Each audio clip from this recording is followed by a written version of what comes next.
بسم الله الرحمن الرحيم. الحمد لله رب العالمين والصلاة والسلام على أشرف الأنبياء والمرسلين وعلى آله وأصحابه أجمعين. أما بعد. أن عائشة رضي الله عنها قالت قال رسول الله صلى الله عليه وسلم من أحدث في أمرنا هذا ما ليس منه فهو رد. أخرجه البخاري ومسلم. عائشہ رضی اللہ تعالی عنہا سے روایت ہے، وہ کہتی ہیں کہ نبی کریم صلی اللہ علیہ وسلم نے ارشاد فرمایا، جو ہمارے دین کے اندر کوئی نئی چیز ایجاد کرے جو دین کا حصہ نہیں ہے تو سب کے سب رد ہے، سب کے سب رد کر دیے جائیں گے۔ اس حدیث کو امام بخاری اور مسلم نے روایت کیا ہے، اور مسلم کی ایک روایت ہے من عمل عملا لیس علیہ امرنا فہو رد، کہ جو آدمی کوئی ایسا کام کرے جو ہمارے دین کا حصہ نہیں ہے وہ سب کے سب رد کر دیے جائیں گے، قابل قبول نہیں ہے۔ تو یہ حدیث کیا ہے؟ ایک عظیم حدیث ہے۔ اس حدیث کے اندر ایک اصول بتلایا گیا ہے، ظاہری اعمال کے قبول ہونے کا ایک میزان بتلایا گیا ہے، یعنی ہمارے ظاہری اعمال کیسے قبول ہوں گے، قبول ہونے کے لیے ہمیں کیا کرنا چاہیے۔ جیسا کہ باطنی اعمال کے لیے انما الاعمال بالنیات یہ حدیث میزان ہے، اسی طریقے سے ظاہری عمل، ہم جو بھی عمل انجام دیتے ہیں اس کے قبول ہونے کے لیے ہمیں کیا کرنا چاہیے، کیا کرنا چاہیے۔ تو ایک میزان بتلایا گیا، ہمیں ایک میزان بتلایا گیا ہے، ایک طریقہ بتلایا گیا ہے کہ اس طریقے سے انجام دیں گے تو ہماری عبادت قبول ہوگی، ہمارے اعمال قبول ہوں گے، اور اگر وہ اس طریقے پر نہیں ہوگا تو ہمارے اعمال جتنے بھی اعمال ہوں قبول نہیں ہوں گے، وہ سب کے سب رد کر دیے جائیں گے۔ تو اس حدیث میں کہا گیا کہ من احدث فی امرنا، یعنی من احدث، یعنی احدث کے معنی ہوتے ہیں احداث یعنی الابتداء، یعنی ایجاد کرنا، نئی چیز کا ایجاد کرنا۔ جیسا کہ نبی کریم صلی اللہ علیہ وسلم نے دین کے اندر نئی چیز کی ایجاد کرنے سے منع کیا، روکا ہے، اور فرمایا وَإِيَّاكُمْ وَمُحْدِثَاتِ الْأُمُورِ فَإِنَّ كُلَّ مُحْدَثَةٍ بِدْعَةٌ، کہ خبردار نئی چیز کی ایجاد سے بچے رہنا، دین میں کوئی نئی چیز ایجاد نہیں کرنا۔ اگر ایجاد کرو گے دین کے اندر تو یہ سب بدعت ہے، اور بدعت کے بارے میں کہا گیا وَكُلُّ بِدْعَةٍ ضَلَالَةٍ، ہر بدعت ضلالت، گمراہی ہے، وَكُلُّ ضَلَالَةٍ فِي النَّارِ، اور وہ گمراہی کیا ہے؟ جہنم تک پہنچا دے گی، جہنم تک پہنچانے والی ہے۔ تو بدعت سے منع کیا گیا ہے۔ تو بدعت کی تعریف کیا ہے؟ یعنی بدعت کس کو کہتے ہیں؟ تو کہتے ہیں کہ ہر قول اور فعل، ہر قول یا فعل، ہر قول اور فعل، یعنی ایجاد کرتا قول اور فعل جس کو دین کی طرف ہم منسوب کریں، یعنی دین کی طرف اگر ہم منسوب کرتے ہیں اور اس کی کوئی اصل کتاب و سنت کے اندر نہ ہو، ہم ایجاد کر لیں، کوئی بھی قول ہو یا فعل ہو، اس کو اگر ہم ایجاد کر کے دین کی طرف منسوب کرتے ہیں، یعنی کہتے ہیں کہ یہ دین کا حصہ ہے، یعنی اپنی جانب سے ایجاد کرتے ہیں اور ہم یہ کہنے لگتے ہیں کہ یہ دین کا حصہ ہے، دین ہی کا ایک کیا ہے؟ جز ہے، اور اس کی کوئی دلیل کتاب و سنت کے اندر نہیں، تو وہی بدعت ہے، وہی بدعت ہے۔ تو ایسے اعمال ہمارے قابل قبول نہیں ہوں گے، ایسے اعمال ہمارے قابل قبول نہیں ہوں گے۔ تو کسی بھی عمل کو بدعت قرار دینے کے لیے تین چیزیں ضروری ہے، یعنی دیکھنا ہوگا، یعنی بدعت کہنے کے لیے تین قیود لگائے گئے ہیں، یا کہ تین شرط بتلائے گئے ہیں۔ وہ کیا کیا ہے کہ بدعت کہنے کے لیے پہلی شرط کیا بتلائی گئی ہے کہ ان یکون العمل محدث، یعنی دیکھنا ہو کہ یہ چیز کیا ہے؟ نئی چیز تو نہیں ہے، دین کے اندر نئی چیز تو نہیں ہے۔ اور دوسری چیز کیا بتلائی گئی ہے؟ ينسب ويضاف الى الدين، یعنی اس کو دین کی طرف منسوب کیا جائے، ایک نئی چیز ہے پھر اس کو دین کی طرف منسوب بھی کیا جا رہا ہے۔ اور تیسری چیز کیا ہے کہ اللہ یکون له اصل فی الشرع، یعنی شریعت میں سے کوئی دلیل نہیں ملتی ہے، اس عمل کی کوئی دلیل نہیں ملتی۔ اگر یہ تین چیزیں پائی جاتی ہے، یعنی ایجاد کردہ چیز ہے، آپ نے ایجاد کر لیا اور پھر اس کو دین سے جوڑ دے رہے ہیں، دین سے اس کو جوڑ دے رہے ہیں، اور پھر اس کی کوئی دلیل بھی نہیں ہے قرآن سنت کے اندر، کتاب و سنت کے اندر کوئی دلیل بھی نہیں ہے، تو یہ چیز ہم کہیں گے کہ یہی بدعت ہے۔ اگر یہ چیزیں پائی جاتی ہیں تو گویا کہ ہمارے اعمال جو بھی انجام دیں گے قابل قبول نہیں ہے۔ قابل قبول ہونے کے لیے شریعت کی موافقت ضروری ہے، یعنی ہمارے اعمال شریعت سے موافق ہونا ضروری ہے. اگر ہم کسی عمل کو اچھا سمجھ لیں کہ یہ عمل اچھا ہے تو سمجھ لینے اچھا نہیں ہوگا، بلکہ ہمارے اعمال شریعت کے موافق ہونا چاہیے، اور شریعت کے موافق ہوں گے تبھی وہ عمل قابل قبول ہے. وہ سب کے سب عمل کیا برباد ہو جائیں گے. یعنی قرآن مجید کے اندر کہا گیا کہ وجوہ یومئذ خاشعہ، یعنی کہا گیا کہ هل اتاک حدیث الغاشیہ وجوہ یومئذ خاشعہ، یعنی قیامت کے دن بہت سارے لوگوں کے عاملۃ الناصبہ، یعنی عاملۃ الناصبہ کہا گیا. یعنی قیامت دن کیا ہوگا، بہت سارے لوگوں کی نگاہ جھکی کے جھکے رہ جائیں گی، حالانکہ عاملۃ الناصبہ یعنی بہت زیادہ عمل کیے ہوں گے، اتنا زیادہ عمل کیے ہوں گے کہ وہ تھکے ہوئے ہوں گے، عمل کرتے کرتے تھک گئے ہوں گے، لیکن اس کے باوجود بھی ان کی نگاہیں جھکی کی جھکی ہوں گی. یہ کون لوگ ہوں گے؟ یہی لوگ ہوں گے، بدعتی لوگ ہوں گے.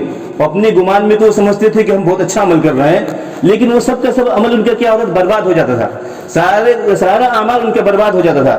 عاملۃ الناصبہ، عاملۃ الناصبہ، اتنا عمل کیا ہوگا کہ تھک گیا ہوگا، وہ دنیا کے اندر وہ تھک گیا ہوگا عمل کرتے کرتے، لیکن اس کے باوجود بھی قرآن مجید نے کہا ان کی نگاہیں اس دن جھکی ہوئی ہوں گی. وجوہ یومئذ خاشعہ کہا کہ ان کی نگاہیں اس دن جھکی کی جھکی ہوں گی، کیونکہ ان کے اعمال سے برباد ہو گئے ہوں گے، کیونکہ انہوں نے اپنے عمل کو شریعت کے موافق بنایا نہیں. تو انسان کے سمجھ لینے سے نہیں ہوگا کہ یہ عمل اچھا لگ رہا ہے تو یہ عمل کر لیں گے تو یہ کیا ہے، قابل قبول ہو جائے گا. جیسا کہ ابن مسعود رضی اللہ تعالی عنہ کی یعنی ایک حدیث ہے، یعنی ابن مسعود رضی اللہ تعالی عنہ کچھ لوگوں کو مسجد میں بیٹھے ہوئے دیکھتے ہیں اور ان کے پاس کنکریاں ہوتی ہیں، کنکریاں. وہ کنکری لے کر وہ کیا کر رہے ہوتے ہیں، تکبیر بیان کرتے ہیں، سبحان اللہ الحمدللہ، یعنی 100 مرتبہ وہ اللہ اکبر پڑھ رہے تھے، 100 مرتبہ وہ تحلیل، 100 مرتبہ تسبیح بیان کر رہے تھے. کنکری لیے ہوئے تو اسی سے گن رہے تھے، یعنی 100 مرتبہ اللہ اکبر کنکری کے ذریعے سے گن رہے تھے. تو ابن مسعود نے ان سے کیا کہا کہ ما هذا الذي اراكم تصنعون، کیا بات ہے، میں تمہیں دیکھ رہا ہوں کہ عجیب و غریب کام کر رہے ہو تم لوگ، میں تمہیں دیکھ رہا ہوں عجیب و غریب کام کرتے ہوئے تمہیں دیکھ رہا ہوں.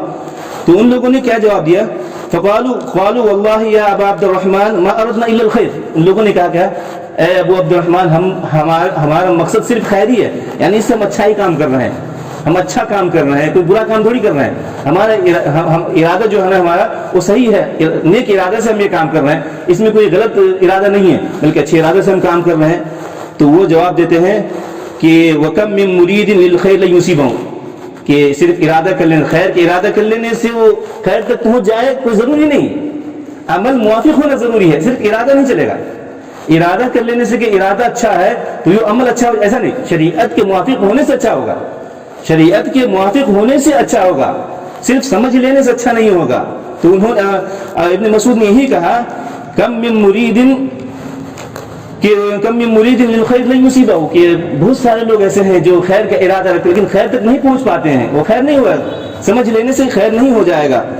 تو میرے بھائیو بدعت، یعنی یہ بدعت ایسی چیز ہے جو جس سے کہ انسان کے اعمال تو قبول ہوں گے نہیں، انسان کے اعمال اس میں قبول ہوں گے نہیں، سارے کے سارے اعمال برباد ہو جائیں گے.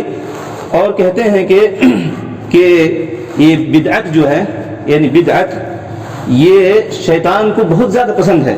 یعنی بدعت معصیت کے مقابلے میں، یعنی گناہ کرتے ہیں، جیسے آپ لوگ گناہ کرتے ہیں، کوئی گناہ کرتے ہیں تو ڈر لگا ہوتا ہے کہ بھائی ہم غلطی کر رہے ہیں. لیکن بدعت جو انجام دیتا ہے تو کیا سمجھ کر انجام دیتا ہے، یہ سمجھ کر انجام دیتا ہے کہ میں دین ہی کا کام کر رہا ہوں، حالانکہ وہ ہوتا ہے وہ کیا غلط ہے، لیکن وہ یہ سمجھ رہا ہوتا ہے کہ میں دین کا کام کر رہا ہوں، میں غلط تھوڑی کر رہا ہوں. تو کہتے ہیں کہ شیطان کو بدعت بہت زیادہ پسند ہے، انسان کو بدعت میں مبتلا کر دے اور یہ کر دے کہ بھائی تم اچھا کام کرتے رہو. تو اس کے لیے توبہ کرنا، رجوع کرنا بہت مشکل ہوتا ہے. برخلاف جو معصیت میں کوئی گناہ کر لے رہا ہے، کوئی شراب پی رہا ہے، تو ممکن ہے کہ شراب پینے والا انسان توبہ کر لے کہ میں گناہ کر رہا ہوں، لیکن بدعت کرنے والا انسان کیا ہے، بدعت سے لوٹنا اس کا بہت مشکل ہوتا ہے. اسی لیے کہا گیا کہ شیطان کو بدعت بہت زیادہ پسند ہے. شیطان چاہتا ہے کہ انسان کو بدعت میں مبتلا کر دے اور وہ بدعت میں پڑا رہے، اور بدعت میں وہ کیا ہے، اسی طریقے سے وہ دنیا سے چلا جائے. اسی لیے قرآن مجید میں کہا گیا ہے کہ افمن زین له سوء عمله فرآه حسنا، یعنی شیطان انسان کے لیے ان کے اعمال کو مزین کر دکھاتا ہے. مطلب کہتا ہے شیطان انسان کے دل میں یہ بات ڈالتا ہے، یہ انہیں بتلانے کی کوشش کرتا ہے کہ تم جو کر رہے ہو وہ اچھا ہے، اور انہیں لگتا ہے کہ میں اچھا کر رہا ہوں. جب اچھا کر رہا ہوں تو اسے پلٹنے کی کیا ضرورت ہے، حالانکہ وہ اچھا ہے نہیں، کہنے سے اچھا نہیں ہوگا. تو بدعت کیا ہے؟ شیطان کو یہ بہت زیادہ پسند ہے، بہت زیادہ پسند ہے۔ جو انسان بدعت کرے گا، جو بدعت انجام دے گا، نبی کریم صلی اللہ علیہ وسلم یعنی کہ بدعت کے کام کو انجام دے گا، نبی کریم صلی اللہ علیہ وسلم کی حدیث کے اندر یہ موجود ہے۔ نبی کریم صلی اللہ علیہ وسلم کہتے ہیں کہ میں اپنی امتی کے انتظار میں پہلے ہی حوض کوثر پر جا کر کھڑا ہو جاؤں گا۔ کیوں؟ میں اپنی امتی کے انتظار میں حوض کوثر پر، قیامت کے دن حوض کوثر پہ میں تم سے پہلے وہاں کھڑا رہوں گا، اپنی امتی کے انتظار میں کہ جو میرے امتی لوگ آئیں گے میں انہیں حوض کوثر سے پانی پلا دوں گا، اور پلا دینے کے بعد وہ کبھی پیاسا نہیں ہوگا۔ نبی کریم صلی اللہ علیہ وسلم میں کہہ رہے ہیں کہ میں پہلے ہی تم لوگوں کا انتظار کروں گا، حوض کوثر پہ کھڑا رہوں گا۔ تو لوگ آتے جائیں گے، لوگ آتے جائیں گے، ان میں سے بہت سارے لوگ ایسے ہوں گے جنہیں فرشتے کیا ہے لوٹا دیں گے کہ تم واپس جاؤ، واپس جاؤ۔ نبی کریم صلی اللہ علیہ وسلم کہیں گے کہ یہ میری امتی ہے، میری امتی کو تم کیوں لوٹا دے رہے ہو، کیوں واپس کر دے رہے ہو، آنے دو، آنے دو۔ تو نبی کریم صلی اللہ علیہ وسلم سے کہا جائے گا کہ آپ نہیں جانتے کہ یہ لوگ کون ہیں؟ یہ وہی لوگ ہیں جنہوں نے آپ کے انتقال کے بعد دین کو بدل دیا تھا، دین کے اندر بدعت پیدا کر دیا تھا، بدعت ایجاد کیا تھا انہوں نے، یہ لوگ ہیں۔ تو نبی کریم صلی اللہ علیہ وسلم کہیں گے کہ دور کرو ان کو، دور کرو، دور کرو، تو انہیں دور کر دیا جائے گا۔ تو میرے بھائی کہنے کا مطلب یہ ہے کہ انسان کو بدعت سے بچنا چاہیے، انسان کو بدعت سے بچنا چاہیے، ورنہ عمل کرنے کے باوجود بھی کوئی فائدہ نہیں۔ عمل کر لیجئے، دنیا میں تھک جائیے اور کچھ نہ ملے، کچھ بھی نہ ملے، یہ تو خسارہ ہی خسارہ ہے۔